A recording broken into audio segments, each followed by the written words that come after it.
This is the Ramana Maharshi Satsang. We're reviewing and commenting on the Ashtavakra Gita. Listen, reflect, and deeply meditate. Know yourself. Welcome. I'm Richard Clarke. I'm not a guru or a teacher. Ramana's teaching of non-duality is deep and profound, and I want to share it. I'm reading from and commenting on the Ashtavakra Gita, an important text of Advaita. Today, chapter 18, verses 41 through 45.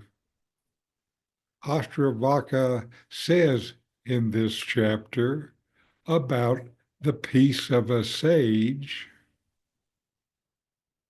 The fool tries to control the mind with the mind. What folly! The wise one delights in self alone. There is no mind to master. Some believe in existence, others believe nothing exists. Rare is the one who believes nothing and is never confused. Weak intellectuals may believe the self is one without others, but being mired in illusion, they do not actually know self, so live out their lives in misery. The mind of one seeking liberation depends on things for perception. The mind of the liberated one perceives no thing and is free of desire. So let's go through these verses in more detail. 1841. The fool tries to control the mind with the mind. What folly! The wise one delights in self alone. There is no mind to master. This verse points out the futility of trying to control the mind by using the mind itself, like chasing your own shadow. It only leads to exhaustion and confusion. You are invited instead to turn your attention to the self, which does not change, does not strive, and is naturally free. When you rest in the awareness of the self, you see that the mind is only an appearance, and no real effort is needed to master it. True wisdom is simply resting as you already are. If you've been trying to discipline, control, or silence the mind, this verse shows why it feels exhausted. It's like trying to grab the wind with your hands. No lasting peace comes from various techniques and mental efforts. You are not being asked by Ashtavakra to fight your thoughts.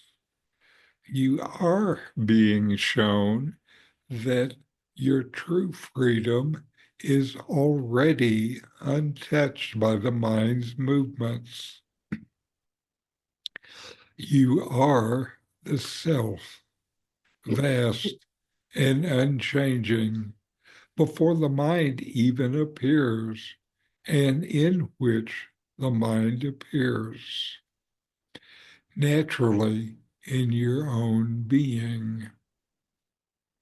This is where peace and clarity arise on their own, without effort. 1842. Some believe in existence. Others believe nothing exists. Rare is the one who believes nothing and is never confused. This verse points to the subtle traps of belief. Whether you think everything exists or nothing exists, you're still caught in thought. True clarity is not about adopting a particular belief, but about standing free from all mental conclusions, standing free from the cognitive mind. When you no longer reject either side, confusion falls away naturally. You are left standing as pure awareness, where questions about existence no longer even arise. You may have noticed how the mind loves to grab onto opinions, even in spiritual matters. Whether you believe that everything exists or nothing exists, the mind remains active and unsettled. This verse gives a powerful clue. Real clarity is not an opinion at all. It is the natural silence that remains when you no longer need to assert any belief. It is direct experience. Ashtavakra asks you to drop all conclusions and stay with what is immediately present. The open awareness that does not argue, does not prove, and does not need validation. In that clarity, all confusion fades by itself. 1843. Weak intellectuals may believe the self is one without other, but being mired in illusion, they do not actually know self, so live out their lives in misery. This verse speaks about the difference between mere intellectual belief and true realization. You may say the self is one and non-dual, but if that knowing is only in your mind, suffering still continues. Real knowledge of the self is not an idea. It is direct experience, living recognition, beyond any thought. As long as you stay stuck in mental conclusions without direct experience, peace remains out of reach. It's easy to mistake knowing about the self for actually knowing the self. You may have learned that all is one or the self alone exists, but unless that is alive in your experience, suffering remains. This verse is a warning and a blessing. You're being told not to settle for concepts. Real self-knowledge cannot be borrowed from books, teachers, or philosophies. It must shine from within you unmistakably. When you stop clinging to ideas and let yourself directly taste what you are beyond thought, misery drops away naturally and true happiness is revealed. It was there all along. 1844. Timid men fear sensory experience as much as they do tigers. They seek refuge in caves and try to unthink the world. This verse explains the deep difference between the seeker and the one who is free. The seeker's mind constantly looks outward, clinging to objects, experience, judgment, and thoughts. The liberated one sees that all these appearances are only the self and does not grasp at anything. Freedom from dependence on objects brings the end of craving and fear. You are pointed back to your natural state, untouched by appearances. If you look closely within, you might see how much of your mind's energy depends on the next thing, the next sight, the next thought, the next experience. A seeker's mind is restless because it still believes that something outside itself holds the key to liberation. Ashtavakra invites you to see that real freedom arises when you no longer seek fulfillment from any object, from anything outside yourself. When you rest without depending on sights, sounds, feelings, or ideas, the the consciousness that you are shines clearly. Your natural joy, untouched by circumstance, begins to reveal itself. Desire falls away, not through effort, but because nothing else is needed. The verses point you again and again to what is already whole within you. They show you that true freedom is not gained by fighting the mind, holding beliefs, or depending on experience. It is found by resting as the self, which needs no effort, belief, or object to be complete. And now we have a video, a satsang discourse by Nome. Does your mind move?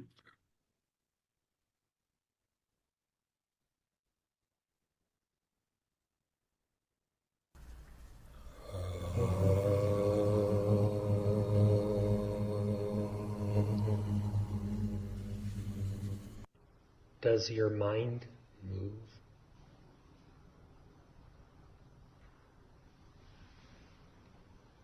To where does it move? From where does it move?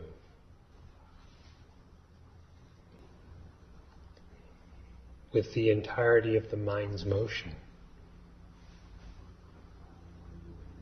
which is merely apparent, yet there is still silence.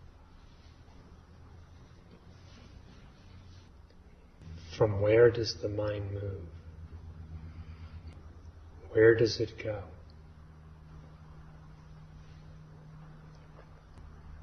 The entire space of the mind is contained within the infinite space of that which is ever the same.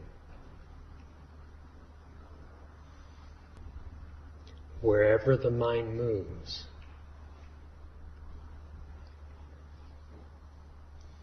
that which is ever the same is still there. It pervades the mind, yet transcends the mind.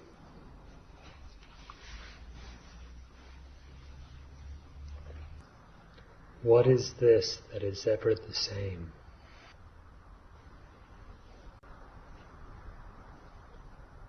By inquiry, as the Maharshi has taught, the entire sense of one's identity abandons the movement of the mind and merges with, or is absorbed in, that which is ever the same, immovable, unchanging, being, consciousness, bliss.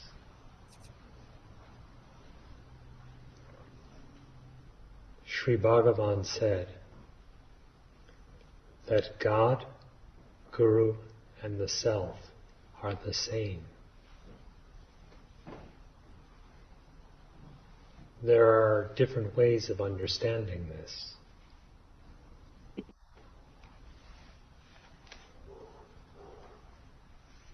One way of understanding this is to say that there's some characteristic that is alike or very similar in each of these. While that may be so, it is difficult to align the characteristics of the self, if it is individualized, with that of God. Similar with the Guru, which for us is Sadguru Sri Ramana.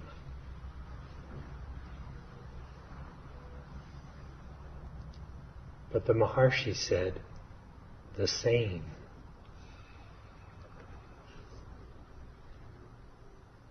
That sameness is more than being similar. It is deeper than two things being equal.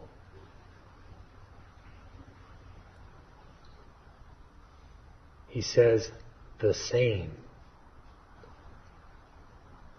That is one thing, not aspects or parts of one thing, but one and the same identical thing.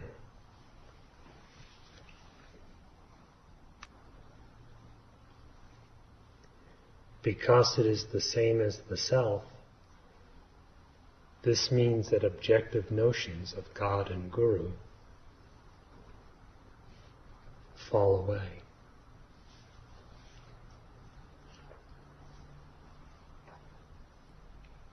Because it is God, the idea of minuteness of the self, individuality of the self, falls away. And because it is Guru, it is knowledge itself, blessedness itself, blissfulness itself, and entirely beyond the range of the movements of the mind.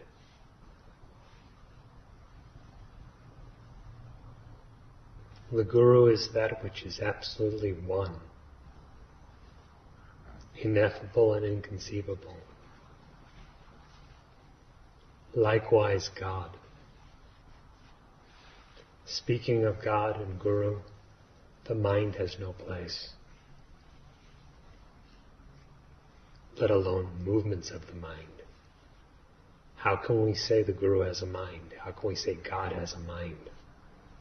And the mind moves this way or that way. It would be absurd. God is not a thing. The Guru is not an individual. The mind does not apply.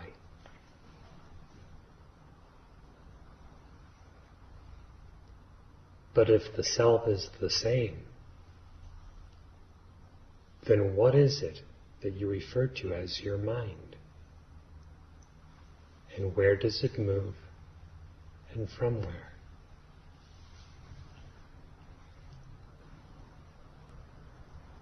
One who searches for God within, that is, in the self,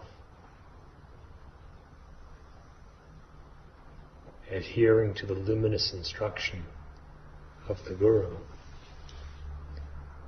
realize that in which there is no mind whatsoever,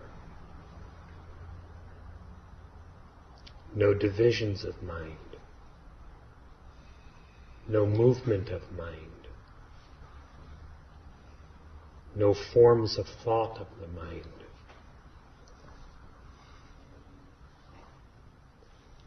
Nothing other than the homogeneous, completely undifferentiated, eternal being, consciousness, bliss.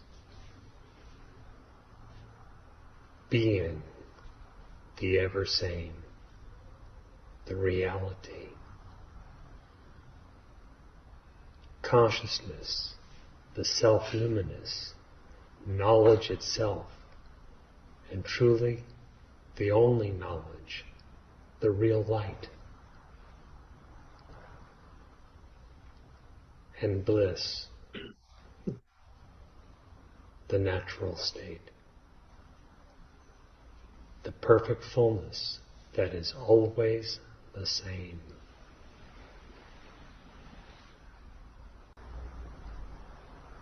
Question, inquire, be absorbed.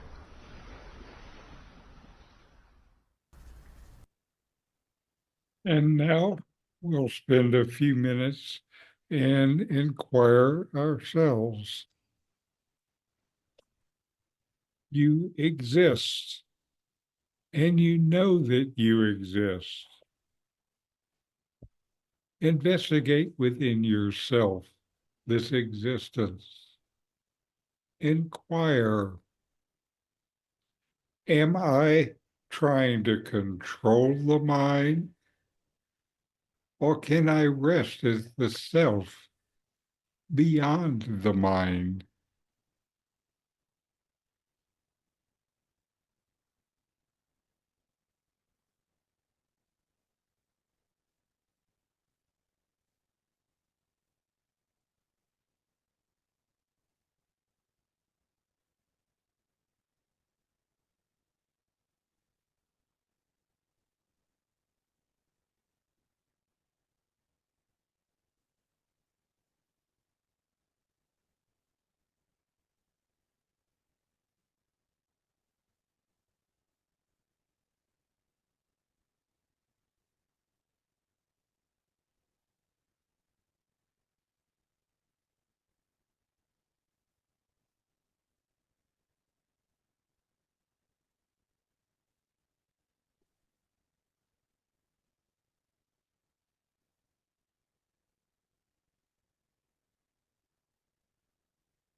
What beliefs about existence am I still holding on to that cloud my awareness?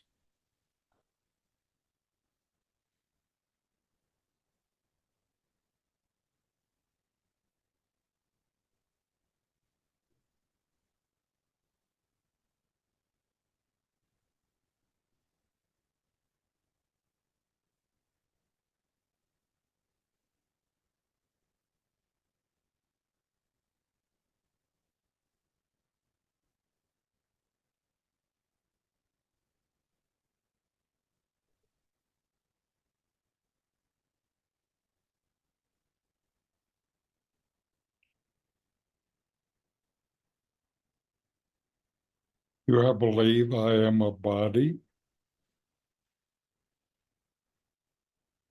Do I believe I am a mind? Do I believe I am a separate entity?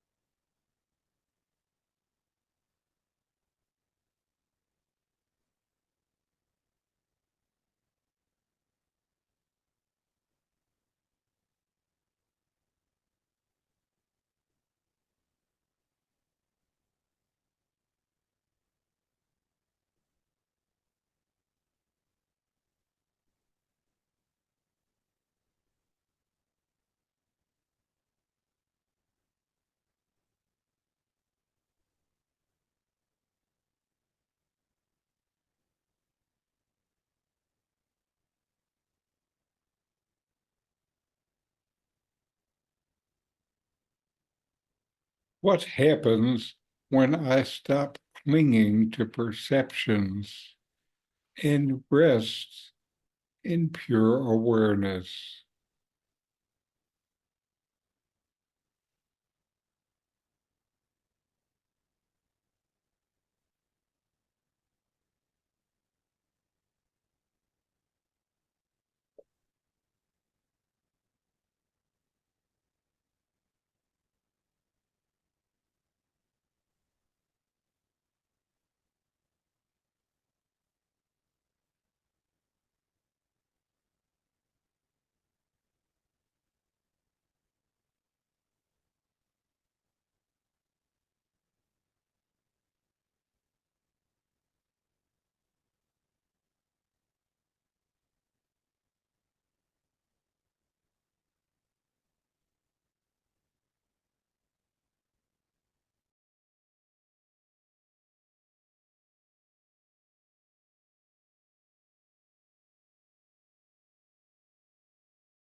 What am I?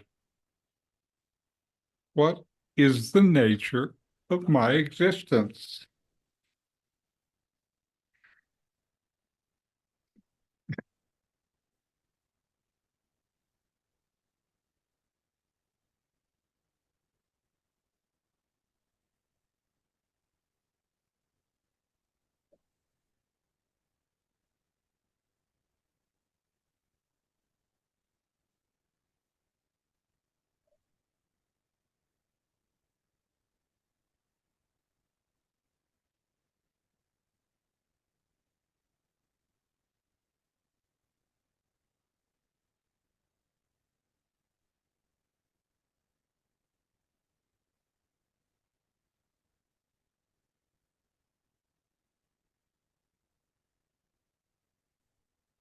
All right. And let's close with our chant. Om.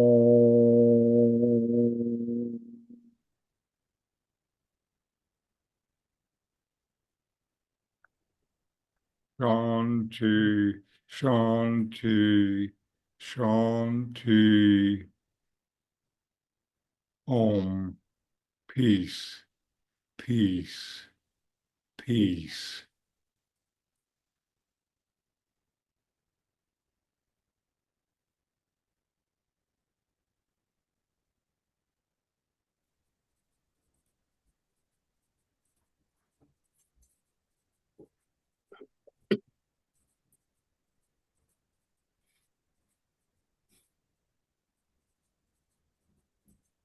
After these verses and the Nome talk, I feel so much peace myself.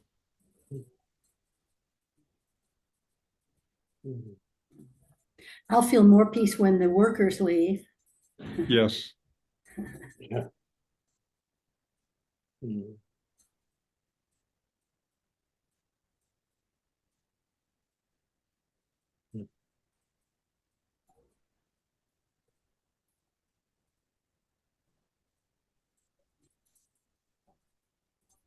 Anyway, very good to be with you again. Wonderful to be together. Yes, always good to be together. And see you next week. Thank you. No more Manaya. Namaste. Thank you. Namaste. Namaste.